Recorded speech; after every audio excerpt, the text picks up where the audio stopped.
Rapaz, olha que coisa, estão falando que a violação de sigilos investigada por Moraes é um novo caso Francenildo. Vocês lembram do caso Francenildo, que era o caseiro do Palocci, que falou na CPI que o Palocci encontrava era a República de São Bernardo, que ia um monte de gente para fazer coisa com o Palocci, não sei o que lá.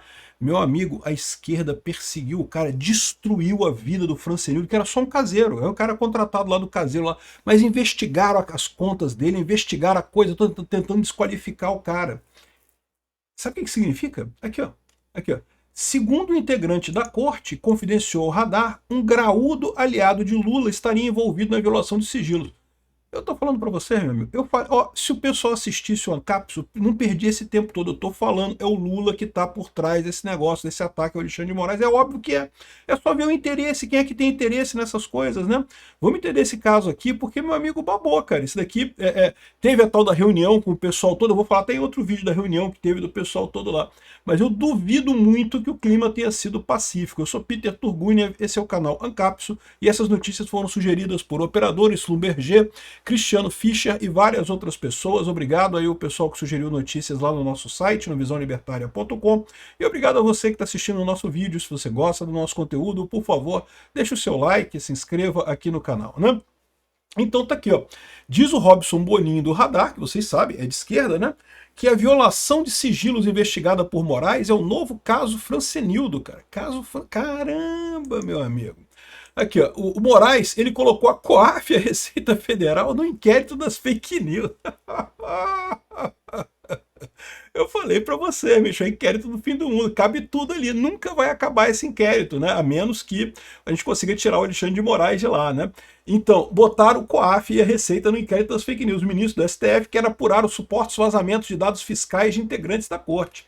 Porque, lembra, o que está acontecendo, né? O que ele quer é punir os jornalistas. Para punir os jornalistas, ele tem que partir do princípio que os dados que a Malu Gaspar publicou e coisa e tal não foram dados meramente de fontes jornalísticas, foram vazamentos de dados confidenciais e não sei o que lá, né?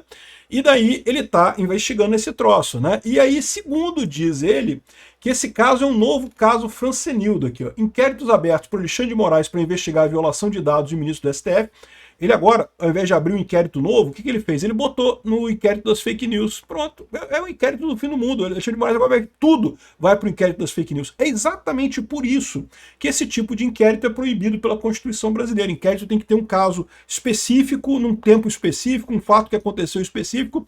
Se tem um fato diferente, você investiga em outro inquérito. Você não usa o mesmo inquérito, né?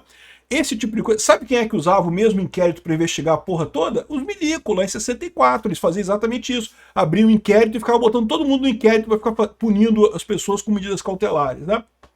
Então tá aqui, ó. O inquérito aberto por Alexandre de Moraes para investigar a violação de dados do ministro do STF e de familiares sustenta que todos os 11 membros do Supremo teriam sido vítimas da devassa ilegal no COAF e na Receita Federal. Segundo um ministro do STF, um graúdo aliado de Lula estaria envolvido na violação do sigilo. Rapaz, um graúdo... Porque você sabe, né? Um graúdo aliado... Isso eu falei também aqui desde o início. É lógico que não vai ser o seu Zé lá, o seu Zé das Couve do COAF lá, que vai chegar, eu vou botar o meu login e senha aqui no sistema e vou espionar o Alexandre de Moraes. É lógico que o Zé das Couve do COAF não vai fazer isso, nem o Zé das Couve da Polícia Federal, porque eles sabem que qualquer login que ele faça no sistema, que ele comece a procurar a pessoa, isso fica registrado lá. E ele sabia que isso ia dar merda, e se vai dar merda, o nome dele vai estar na merda, né? Então, evidentemente que a pessoa que fez isso com algum embasamento, né? É lógico que fez com algum embasamento. Então, ou seja, e algum embasamento só pode ser de quem? Nesse caso não é embasamento do gerente, dos chefes. O embasamento possível aqui é do Andrei Rodrigues, o superintendente da Polícia Federal, ou então do próprio Lula. Só vejo essas duas possibilidades. E, tirando isso, ou do Galípolo, do Banco Central, porque o COAF é ligado ao Banco Central. Então pode ser Galípolo, pode ser o Andrei Rodrigues e pode ser o Lula. Um desses três. Nenhum funça lá do COAF ou da Polícia Federal iria pegar e botar o login dele. Todos eles sabem que botar o login ali, meu amigo, vai aparecer nas buscas. E lógico que no momento que você acusa o Deus Sol lá, o Rei Sol, o Luís XIV do Brasil, que é o Alexandre de Moraes, que pode tudo, evidentemente que isso ia se voltar contra você, né? O pessoal não é maluco, né? Até são meio louquinho, mas não é maluco de comer cocô no café da manhã, né? Então, ou seja, esse pessoal não ia fazer isso de graça. Só fez isso porque teve um incentivo muito grande. Um graúdo aliado de Lula estaria envolvido na violação dos sigilos. Quem seria esse graúdo aliado do Lula que estava envolvido nessa violação dos sigilos, hein? Tem uma quarta possibilidade, tá? Tem o Lewandowski. Será que foi o Lewandowski? Porque, assim, eu não consigo ver outros nomes dessa parada. Isso justificaria até o porquê do Lewandowski estar pulando fora. O Lewandowski viu que ia dar merda para ele e quis puxar o carro rapidinho, né? Como eu falei, assim, não ia ser o Funça, ali o Zé das Couve do COAF, o Zé das Couve da Polícia Federal, que ia entrar com o login dele lá e puxar a ficha do Alexandre de Moraes. Não faz sentido isso. O chefe também não ia ser isso. Ou foi o André Rodrigues, o chefe da Polícia Federal, isso é uma possibilidade, ou foi o Galípolo, chefe do Banco Central, é outra possibilidade. Pode ter sido o Lewandowski, que é o ministro da Justiça, que em tese é o chefe do André Rodrigues, né? Pode ser o Haddad, que é o ministro da Economia, né? Ou pode ser o Lula. Não importa. Seja lá quem fez a mando do Lula, evidentemente. Quem está por trás dessa história toda é o Lula. Nenhuma dessas pessoas iria fazer uma lambança dessa por conta própria, né? Viu tudo acontecer, é um Francenildo 2, diz o magistrado, referindo-se ao escândalo do caseiro do Antônio Palocci, que teve as contas devassadas de forma ilegal. Então, lembrando o que é o caso Francenildo, porque muita gente que está assistindo o meu canal aqui nem lembra o que é Francenildo. Isso aconteceu em 2005, 2006, muita gente que assiste o meu canal nem era nascido nessa época. Mas enfim, o que é o caso Francenildo Costa? A história é a seguinte: estourou, logo no primeiro governo Lula, o escândalo do mensalão. Vocês lembram do escândalo do mensalão, né? Que o Lula desviava dinheiro para pagar os parlamentares diretamente. O governo contratava uma agência de propaganda, que era a agência do Marcos Valério, lá em Minas Gerais, contratava propagandas super caras. A empresa até fazia propaganda, a agência até fazia as propagandas, só que o dinheiro, na verdade, era desviado e voltava para o PT, e o PT pagava deputados com isso. Antes disso, porém, teve um outro escândalo, que foi o escândalo dos bingos, porque descobriram que tinha corrupção dos bingos, porque os bingos foram autorizados aqui no Brasil nessa época, né? E nesse escândalo dos bingos, né, no dia 14 de março de 2006, fizeram uma CPI no Congresso e chamaram esse esse senhor, que é o Francenildo Santos Costa. É um sujeito humilde, então, é um caseiro. Caseiro é aquela pessoa que você contrata para ficar na sua casa, cuidando da casa ali, né? O Palocci, no caso, tinha uma casa muito bacana lá no Lago Sul, lá em Brasília, uma casa muito rica, e contratou o Francenildo Costa para ser o caseiro, para cuidar da casa lá, né? E aí, o Francenildo Costa foi na CPI dos bingos e disse que era a casa do lobby da República de Ribeirão Preto. Ele disse que o Palocci entrava lá com um monte de ministro, um monte de gente frequentando aqui, ó. O Francenildo declarou ter visto o então ministro frequentando a mansão para reuniões com lobistas acusados de interferir em negócios de interesse do governo Lula, para partilhar o dinheiro da coisa e abrigar festas animadas por garotas de programa. Isso é super normal lá em Brasília isso, tá? Pra quem não sabe, é a coisa mais normal do mundo. Tem todo... Hoje, nesse momento que você tá vendo esse vídeo, tem gente lá em Brasília fazendo alguma festa com garota de programa em alguma mansão da Zona Sul, com lobistas e coisas. Se vocês acham que... descobriram, não vamos fazer mais. Porra nenhuma, nego caga. Nego come isso aqui no café da manhã, amigo, de escândalo e coisa e tal. É divertido para esse pessoal, né? Mas aí... Qual que foi o problema? O problema é que teve isso, né? E isso acabou abalando o Antônio Palocci. O Antônio Palocci era o ministro, era o Haddad do Lula na época, né? Era o ministro da Economia do Lula na época, né? E daí ele acabou saindo do governo, tendo uma confusão danada. O Palocci, muita gente via o Palocci como o substituto natural do Lula. Tá? As pessoas talvez hoje não tenham essa noção, mas o Palocci era o número 2 do Lula, ou seja, em princípio, né, o Lula ia fazer o Lula 1, Lula 2, e muita gente apostava que quem iria substituir o Lula depois seria o Palocci, é um cara que é de muita confiança do Lula e coisa e tal, e você, se é mais novo, nunca ouviu falar do Palocci. Por quê? Porque o Palocci caiu em desgraça por causa do Francenildo, né?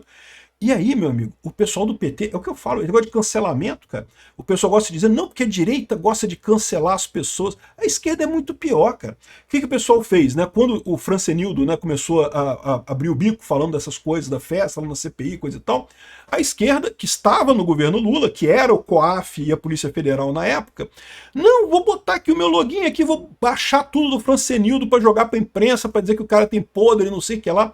E acharam um monte de podre na vida do cara. O cara é um fudido, pô, não tem nada. Tipo, mas eles fazem esse escândalo, né? Não, que ele, sei lá o que ele fez de errado, nem lembro o que ele fez de errado aqui. Aqui, ó, a revista Época, da editora Globo, divulgou um extrato da conta bancária do Francenildo dizendo que ele recebeu 38 mil reais. A implicação é que alguém teria pago para o Francenildo para ele falar contra o Palocci, entendeu? E depois fizeram outros escândalos, não, porque mais 3 parcelas de um total de 24 mil, não sei o que lá. Só que o caseiro apresentou recibos bancários, explicou que não recebeu isso daí, mais 3 parcelas, não sei o que lá, do seu suposto pai biológico, o empresário do Piauí, como parte de um acordo para não fazer um processo de paternidade. O empresário e a mãe do caseiro confirmaram a história, ou seja,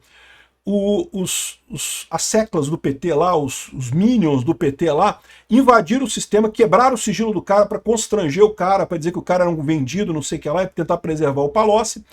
E no final das contas o cara não tinha nada de errado, explicou a origem do dinheiro, não sei o que lá, né, saiu na imprensa e coisa e tal. E aí teve a investigação dessa quebra de sigilo, porque né, alguém foi lá e vazou esse dado, né? E aí estão dizendo que o caso do Alexandre de Moraes é um Francenildo 2, né? Com uma diferença bem pequena, né? Porque agora o Francenildo era um pobre coitado, porra, era um mané lá em Brasília, né? O Alexandre de Moraes não é o mané, né, meu amigo? O Alexandre de Moraes, ele ganha dinheiro, né? Eu sei, veja bem, talvez você não tenha essa noção, tá? Mas esse pessoal do STF, eles são ricos, eles têm muito dinheiro, muito mais do que você, muito mais do que eu, mas eles convivem com gente que tem tanto mais dinheiro do que eles. O Vorcaro, por exemplo, o Vorcaro tem muito mais dinheiro que o Alexandre de Moraes, muito mais dinheiro que o Gilmar Mendes. Então, assim, talvez você não perceba essa distinção, mas é isso. Eles se acham pobres. O Alexandre de Moraes se acha um Francenildo. Eu sou meramente o caseiro aqui do STF, não sei o que lá. E estão me sacrificando aqui por um crime muito maior que é... Entendeu a parada? Porque realmente esse pessoal ganha muito dinheiro, muito mais do que a gente, mas eles têm contato com gente que ganha muito, muito, muito mais dinheiro do que eles, né? Então, tem um escândalo desse caso aqui agora. Aqui, ó, o STF julgará o caso da quebra de sigilo do caseiro Francenildo Costa, né? E fizeram essa história toda aqui, arrumaram essa confusão toda aqui. No final das contas, estão dizendo que essa violação agora é o novo caso Francenildo. Ou seja, uma turma de aloprados do PT para ajudar o Lula, né? Pode ser, é o que eu falei para vocês, isso ajuda muito o Lula. Só que eu acho que o erro aqui é achar que foi um grupo de aloprados que fez isso. No caso do Francenildo foi exatamente isso, tá? Foi um grupo de aloprados petista querendo ajudar o Palocci que fez isso. Aqui não. Aqui o Lula está fazendo isso de propósito. O Alexandre de Moraes cair a essa altura só tem vantagem para o Lula. O Lula ganha mais uma vaga no STF, o Lula distrai todo mundo do escândalo do INSS do filho dele, o Lula consegue emplacar o Bessias, porque quem está barrando o Bessias é o Alexandre de Moraes, e mais do que tudo isso, excepcionalmente, o Lula conseguiu o acordo com o Trump, lá talvez tenha prometido para o Trump entregar a cabeça do Alexandre de Moraes numa bandeja de prata para ele. Não sabemos se foi isso, mas é uma hipótese, né? Ou seja, tem muita vantagem para o Lula nessa história. Tá na cara que seja lá quem fez esse negócio do Francenildo 2.0, aquele Alexandre de Moraes, na verdade não é o aloprado do PT, é o próprio Lula que está mandando isso.